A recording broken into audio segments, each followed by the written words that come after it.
Megan Van Mater Davidson here.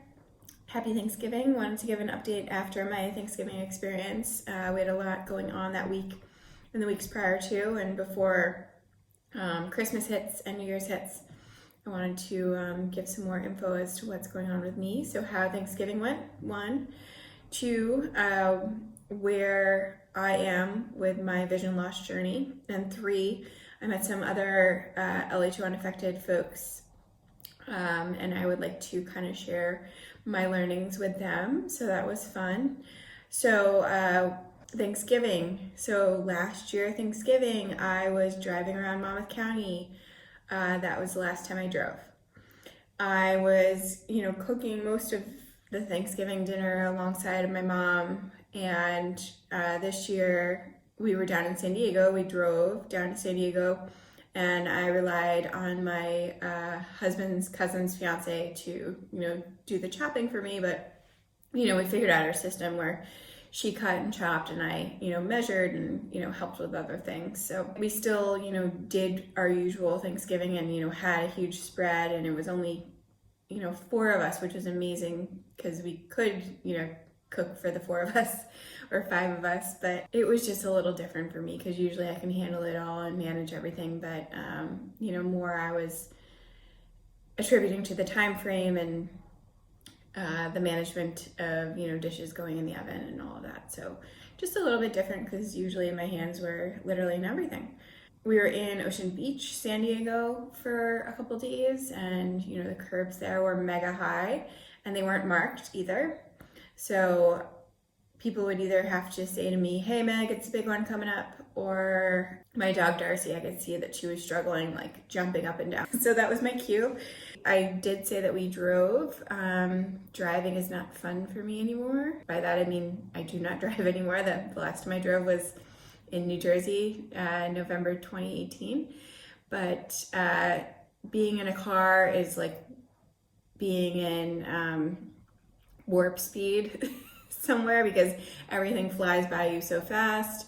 You can't see the cars in front of you unless you really practice your peripherals, and you can't see like anything on the side of the road or the signs that are on the side of the road. So I would say to Scott, hey, what chain restaurants are around us right now? I can't tell, like, what should we do for dinner? What should we, grab for lunch along the way? So where I am with my vision loss journey, I registered with the Department of Rehabilitation and I did my evaluation with them. So we have that in the books and I am definitely legally blind. So from here, the Department of Rehabilitation is gonna probably come into our house and make sure that everything is lit properly and make sure that the technology that I do use is up to par, and if my husband, it definitely is. And also just get me on board with some mobility training, so making sure that I'm using my cane correctly. And I have these things called bump pads that are basically a little like plastic stickers that are raised, so I put them on my oven at the 350 mark on the temperature dial to say, hey, we're at 350, but you know how to move the dial, left or right to get to any other temperature. So that's a big one. I put it on my washing machine, I think at like certain settings. And then, every other day I'm figuring out other areas to use it. I put it on my keyboard in a certain spots, just the period and, certain symbols, certain function keys. So that's kind of where we are with that. And I think I said earlier, my colors are pretty funky. So I, pretty much rely on the blues that are around me. I don't see much greens unless it's in high light. So my raincoat, for example, Scott calls it my Kermie coat, but it's bright green and I can't see it, if it's in low light. It's pretty much white to me. Yellows are iffy to me. They can either come across as, actually my phone case is bright yellow, but right now it looks like pretty orange, like possibly a salmon color to me. So things are kind of like funky that way.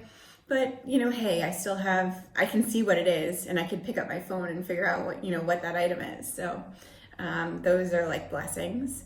We're just, trying to figure out anything to help me along the way. So I met with some LHON folks in Southern California, and then I had a call with one, and most of them brought me onto this app called IRA, so Artificial Intelligence Remote Assistance.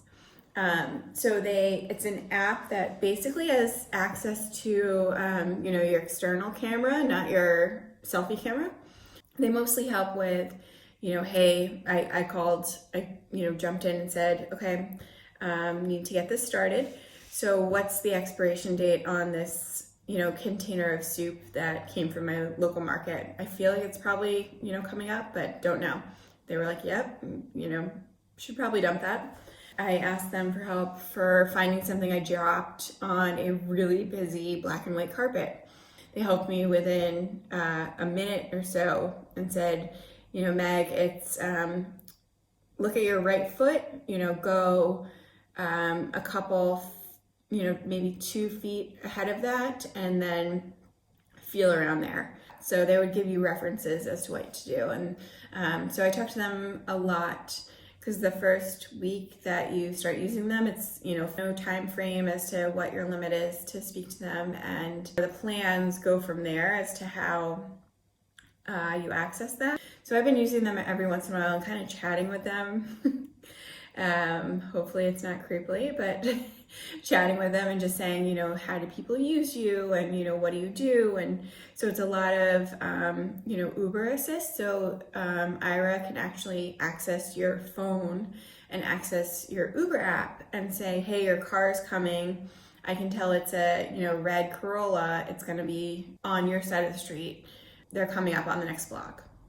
Where with me, I can tell the car's red, I can tell it's a sedan, but I can't read the license plate, can't do anything from there. So this is going to be like life-changing a little bit. And so from the plans that they have, which aren't that expensive, I think they start at maybe $20 a month. And for someone who's using them all the time, that's nothing.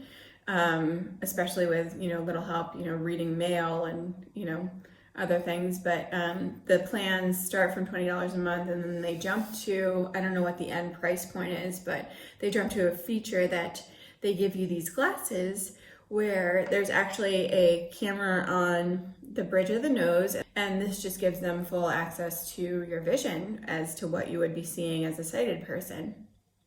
So if you're in a grocery store, they could say, what's your list? Like, let's go through it, and, let's go to this aisle, let's go to that aisle. And also they could help me with Thanksgiving Day cooking, where I could say, I am sauteing onions and celery, and I can't tell if they're cooked or burnt or, somewhere in between. And Ira is equipped with, agents who basically are trained in, mobility assistance and all of that, but they understand the right words to say.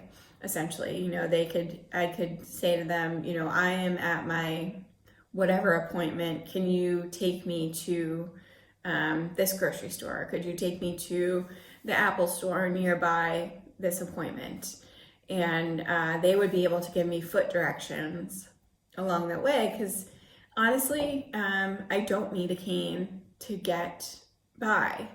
So that was really, really big, and I'm so excited to keep using them.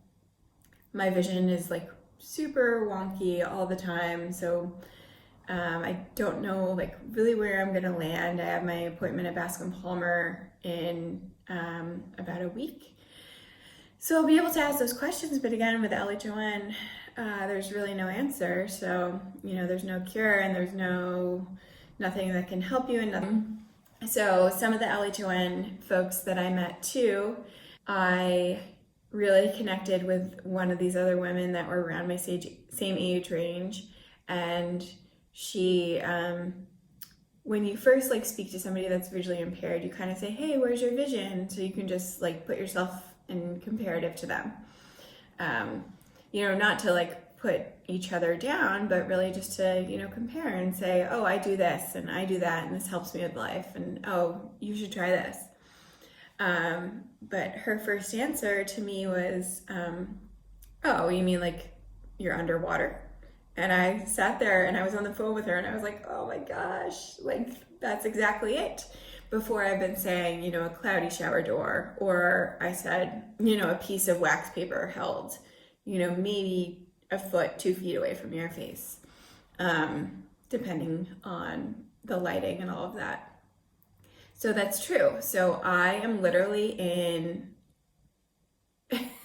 my house is underwater, I'm diving, I don't have a mask. So that was like a big association to someone else that had LHON. So I'm super excited because there's an LHON conference that's going on in June, and I'm going to attend that along with some of my family members. And we just want to, get as much information, and, this is my life moving forward. I can't expect it to go away. At this point, I'm just dealing with vision decline, and that's kind of one of the things that I say, that with LHON, you are very lucky. So the vision loss is super quick and really, really drastic. And you just have to deal and adapt and understand how lucky you are to have the vision that you still have. But with other disorders, that vision loss can come on within years and you don't really know where you're going to end up.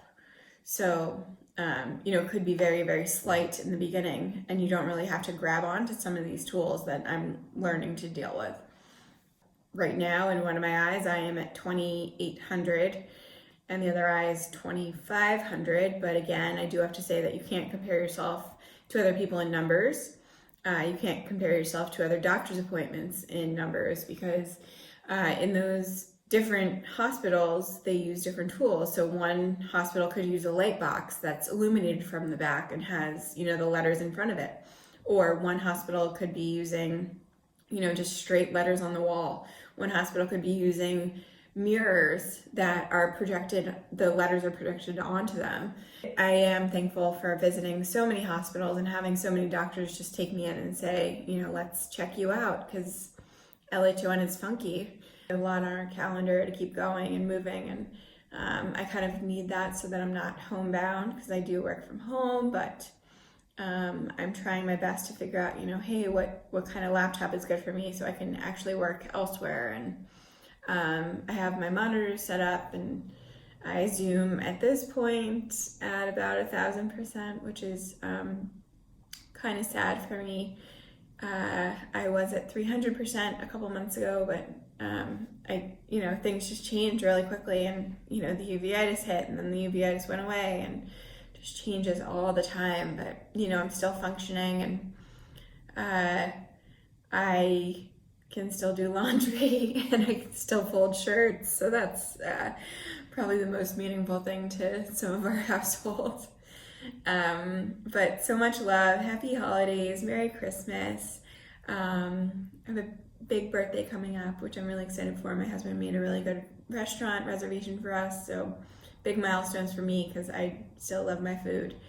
And we will talk soon. I'll either give an update after the December evaluation and let you know where I am, which I'm kind of nervous for because I think my scotomas have changed to a certain degree, and or it'll be after the trip to Denver and Jersey. So so much love. Thank you all again for all of the kind notes and good words, because Scott and I still rely on those. We have a lot going on, and we are in it, so we are still trying to figure out our new normal, but I think we're getting there. So all right, love you guys, have a good one, bye.